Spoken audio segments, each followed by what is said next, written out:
Honorable Kathambi Chepkwony, member for Njoro.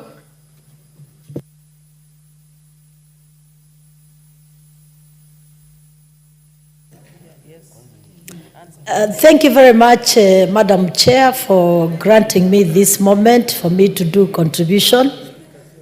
Let me start by saying that Honorable Pasari sent an idea, but at the moment it cannot work. And that's why, Madam Speaker, I wish to oppose it seriously because of these reasons. Madam Speaker, right now, being a member of parliament from a single constituency, we still have a lot of challenge from even the Ministry of Education itself. Madam Speaker, the amount of money which is called infrastructure funds in the ministry, the distribution in this country, it is purely unfair. Madam Speaker, sometimes you get some constituencies getting funding for infrastructure from the ministry, but you don't get as a single constituency. Therefore, Madam Speaker, if I can sit in this parliament and support that there is consolidation of funds so that it can be taken to the Department of Basic Education Department, it will be purely unfair for the poor children in this country. Madam Speaker, through my experience, this is my second term in Njoro constituency, having been elected. What we do as single constituency members of parliament, the ministry cannot even afford to do it. We make sure that in every village, Madam Speaker, we know the poor child from that one specific ministry.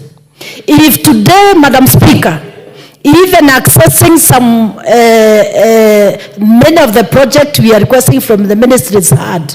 How can they, on this earth, honestly, that ensure that if the money was to be consolidated and they were to get it, if it could be fair for the children? Madam Speaker, it will be very hard. The first thing here, Madam Speaker, the ministry itself actually have no capacity to identify those poor children.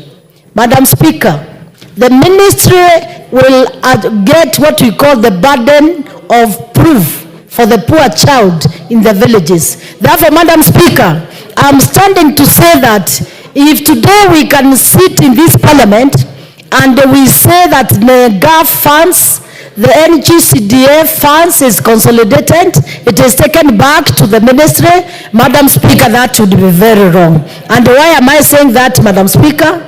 It is because there will be unfairness to the poor children.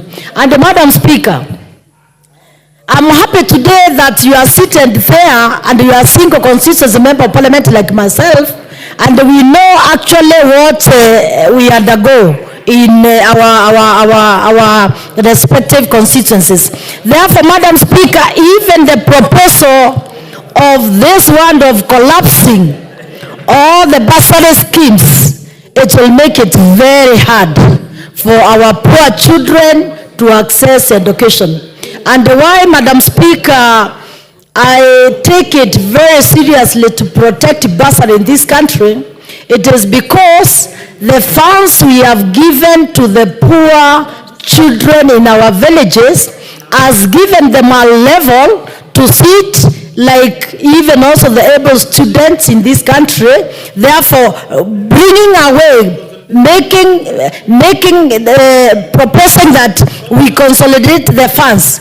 Madam Speaker, there will be a lot of cries in this country. And Madam Speaker, you have also experienced, most of us single constituency members of parliament, lately, even after the court declaration of NCDF nullification, Madam Speaker, it has also brought a lot of thorny issues in the country. Kenyans are worried. Are the poor children going to access education if we are really encountering all this? And Madam Speaker, it is good to say this. Let us not every minute propose scientific testing things in these countries. Let us not collapse what is working for this country. Madam Speaker, the 290 constituencies the amount of money members of parliament are giving to the poor children, if it can be collapsed, it will bring more pain to the poor children. Therefore, I oppose for now. I think let us improve the systems which can make. Thank you, Member for Njoro. I'll go to the Honorable Mishimboko, Member for Likoni.